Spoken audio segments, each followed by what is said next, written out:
What is going on, everybody?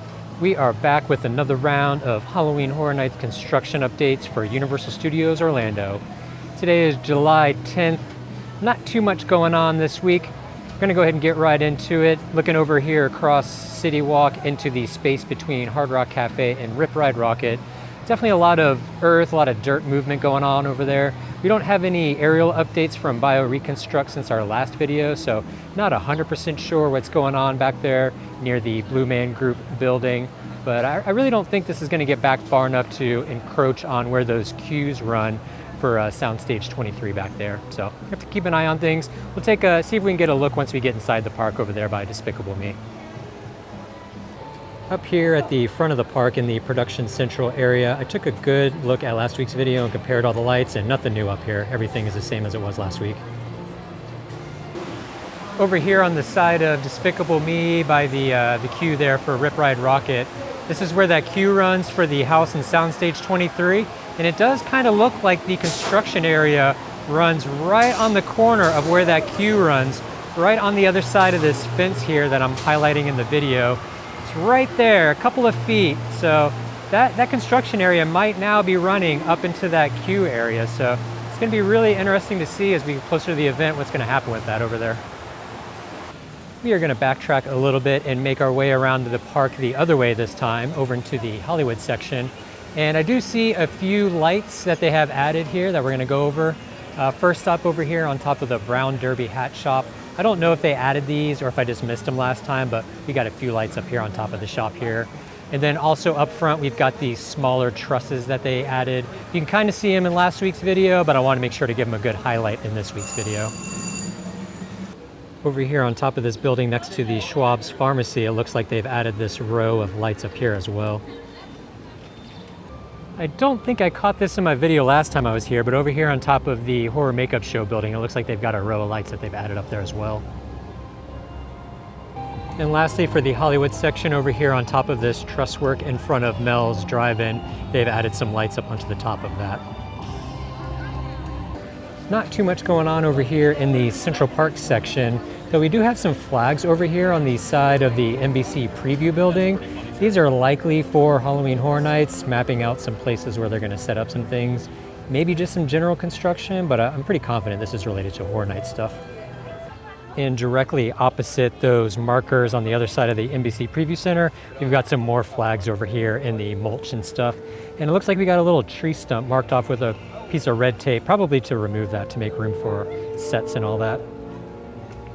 Over here on top of the restrooms by the ET Adventure, it looks like we've got some lights or projectors up here as well. Didn't catch these last week, not sure if they were there, but we're gonna go ahead and document them this week. In this little courtyard area in front of the Animal Actors stage, we've got these light poles here. I believe that the majority, if not all of these lights up here are all year round, but it's possible that they may have added some for Horror Nights. It's tough to say, but we'll go ahead and document them just to be thorough. Back over here behind the Simpsons ride for Sprung Tent House number 2, they've done quite a bit of work on the facade there, on the truss work.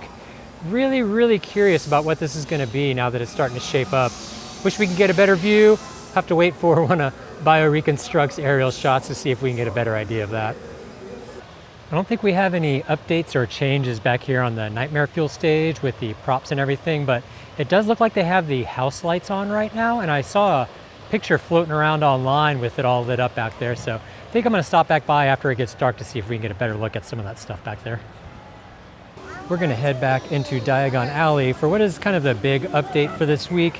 They have pretty much confirmed that the Death Eaters will be returning. We've got a bunch of props that they have set up back here. So for the set pieces over here by the blacksmith, you can see the lights that they have set up in there. I'm not really sure if these are here all year. I'm pretty sure that the set pieces are here all year, but I'm not 100% sure about the lights. I think they take them out at the end of every season. This is the big giveaway that this is all Death Eater stuff, as they brought this stage back over here behind the sweets shop, the candy shop here in Diagon Alley.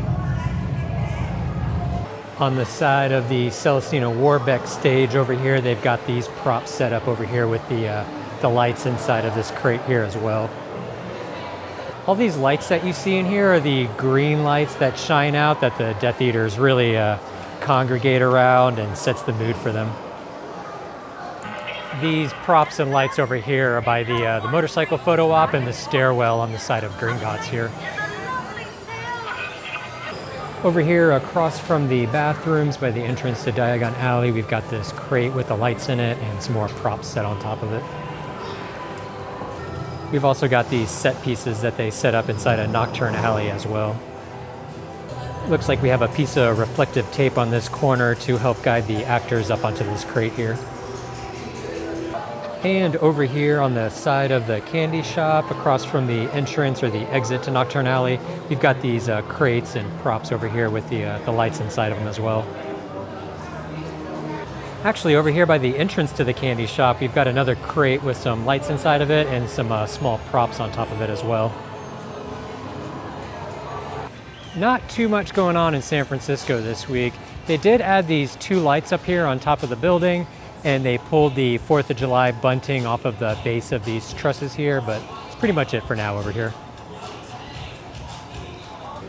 I do think we have a few new lights over here in New York, unless I missed them last week, which I don't think I did, but over here on top of Sahara Traders, we have this 1 light up here, and then across the way on top of the Finnegan's building, looks like we've got a row of lights that they've added up there as well. Also on top of the locker area, this Paradise sign next to the mummy, I see these lights up here. I don't think I notated them last week. We'll go ahead and document them this week just to be thorough. Actually, over here on this corner of the Finnegan's building, it looks like they've added this row of lights over here as well. And finally, over here in Illumination Alley, as I like to call it, took a real good look compared to last week's video, and they haven't added any lights over here in this section. Swung back around over here to the Nightmare Fuel stage, and it does look like you can see a little bit more this week with these stage lights on, so we're going to take a good look here and see what we can see back there with the stage lights on now.